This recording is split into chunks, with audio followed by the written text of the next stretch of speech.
2 দশকেরও বেশি সময় পর সচিবালয়ে অফিস করলেন বিএনপির সিনিয়র মন্ত্রীরা। সচিবালয়ের কর্মকর্তা কর্মচারীদের ফুলেল শুভেচ্ছায় সিক্ত হন তারা।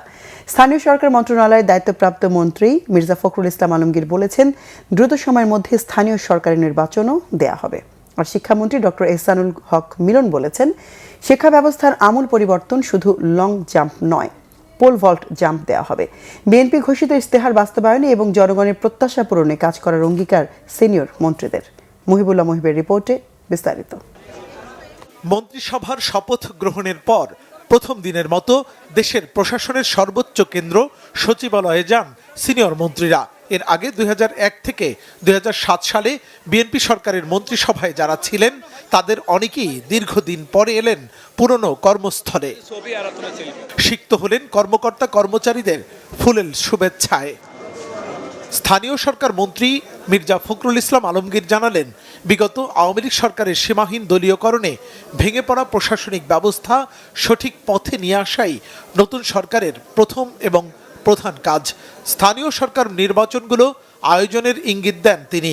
আর অর্থ ও পরিকল্পনা মন্ত্রী আমির খসরু মাহমুদ চৌধুরী বললেন, পৃষ্ঠপোষকতার অর্থনীতি থেকে বেরিয়ে এসে আর্থিক প্রতিষ্ঠানগুলোর স্বচ্ছতা ও জবাবদিহিতা ফিরিয়ে আনতে হবে।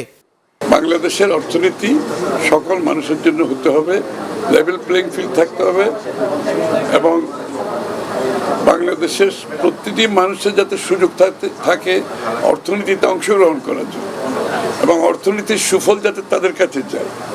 আর তৃতীয় কথা হচ্ছে, এটা সফলভাবে করতে হলে আমাদের সিরিয়াস ডিরেগুলেশন করতে হবে। বাংলাদেশ একটি ওভার রেগুলেটেড কান্ট্রি হয়ে গেছে। এটা হচ্ছে পৃষ্ঠপোষকতার রাজনীতি করতে করতে ওভার রেগুলেটেড কান্ট্রি হচ্ছে। আমাকে সিরিয়াস ডিরেগুলেশন করতে হবে, লিবারালাইজেশন করতে হবে। আমরা আমাদের যে commitment to the people during the election, নির্বাচনের ম্যানিফেস্টোতে আমরা যেটা কমিট করেছি, আমাদের চেয়ারপারসন, আমাদের প্রাইম মিনিস্টার, তিনি যে কমিট করেছেন সেই কমিটগুলো আমরা ফুলফিল করব। মানুষের প্রতি আমাদের যে দায়বোধ, সেই দায়বোধ আমরা মনে করি যে সরকার পরিচালনা করতে গিয়ে আমাদের মূল লক্ষ্যই থাকবে জনগণের সেবা করা। প্রথম কর্মদিবসেই সচিবালয়ে সাংবাদিকদের সাথে খোলামেলা আলোচনা করেন নবনিযুক্ত শিক্ষামন্ত্রী এহসানুল হক মিলন। জানালেন, শিক্ষার আমূল সংস্কারে উদ্যোগ নেবেন তিনি।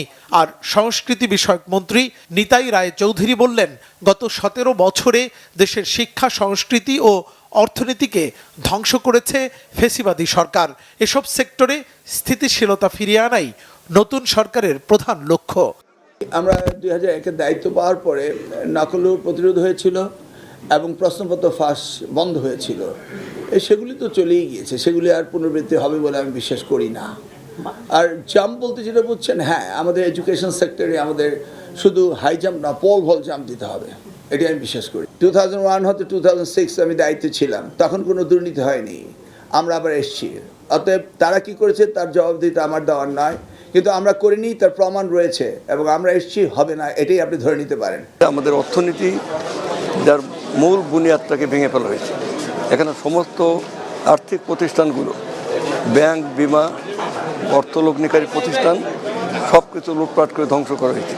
এক ধ্বংসস্তূপের দাঁড়ায় আমরা নতুন করে স্বপ্ন দেখছি, আমরা পারবো এই সব চ্যালেঞ্জ মোকাবেলা করে সামনের দিকে এগিয়ে যেতে। প্রধানমন্ত্রী তারেক রহমানের নেতৃত্বে একটি সুখী ও সমৃদ্ধশালী বাংলাদেশ বিনির্মাণে সকলের সহায়তার প্রত্যাশা করেন নতুন সরকারের সিনিয়র মন্ত্রীরা। মুহিবুল্লাহ মুহিব, বাংলা ভিশন, ঢাকা।